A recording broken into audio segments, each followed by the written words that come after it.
एक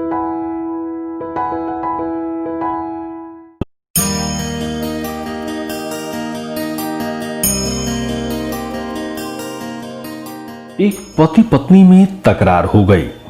पति कह रहा था, मैं नवाब हूं इस शहर का, लोग इसलिए मेरी इज्जत करते हैं और तुम्हारी इज्जत मेरी वजह से है। पत्नी कह रही थी, आपकी इज्जत मेरी वजह से है, मैं चाहूं तो आपकी इज्जत 1 मिनट में बिगाड़ भी सकती हूं और बना भी सकती हूं। नवाब को तैश आ गया और बोला, ठीक है, दिखाओ मेरी इज्जत खराब करके। बात आई हो गई। नवाब के घर शाम को महफिल जमी थी दोस्तों की, हंसी मजाक हो रहा था कि अचानक नवाब को अपने बेटे के रोने की आवाज आई। वो जोर जोर से रो रहा था और नवाब की पत्नी बुरी तरह उसे डांट रही थी। नवाब ने जोर से आवाज देकर पूछा कि क्या हुआ बेगम, क्यों डांट रही हो? बेगम ने अंदर से कहा, देखिए ना, आपका बेटा खिचड़ी मांग रहा है और जबकि उसका पेट भी भर चुका है। नवाब ने कहा, दे दो थोड़ी सी और। बेगम बोली, घर में और भी तो लोग हैं, सारी इसी को कैसे दे दूं? पूरी महफिल शांत हो गई। लोग कानाफूसी करने लगे कि कैसा नवाब है, जरा सी खिचड़ी के लिए इसके घर में झगड़ा होता है। नवाब की पगड़ी उछल गई। सभी लोग चुपचाप उठकर चले गए। नवाब उठकर अपनी बेगम के पास आया और बोला, मैं मान गया, तुमने आज मेरी इज्जत तो उतार दी। लोग भी कैसी कैसी बातें कर रहे हैं, अब तुम यही इज्जत वापस लाकर दिखाओ।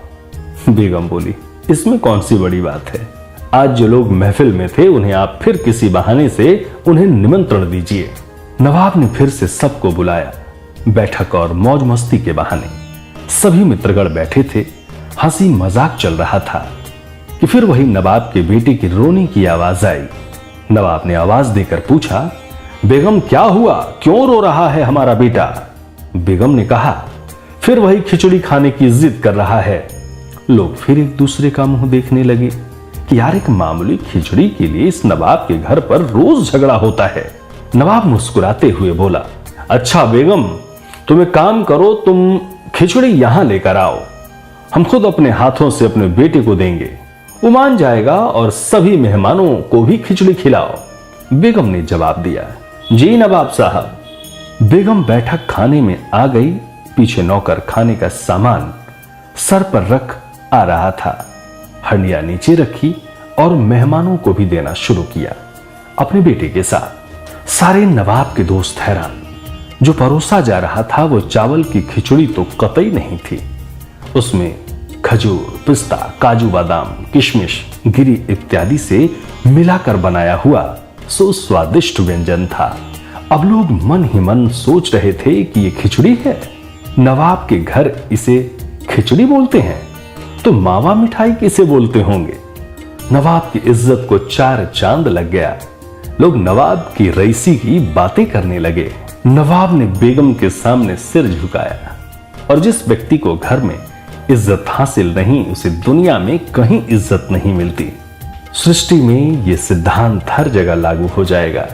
अहंकार युक्त जीवन में स्त्री जब चाहे हमारे अहंकार की इज्जत उतार सकती है और नम्रता युक्त जीवन में इज्जत बना सकती है। इसीलिए कहते हैं कि स्त्री सर्व दुख हरता है।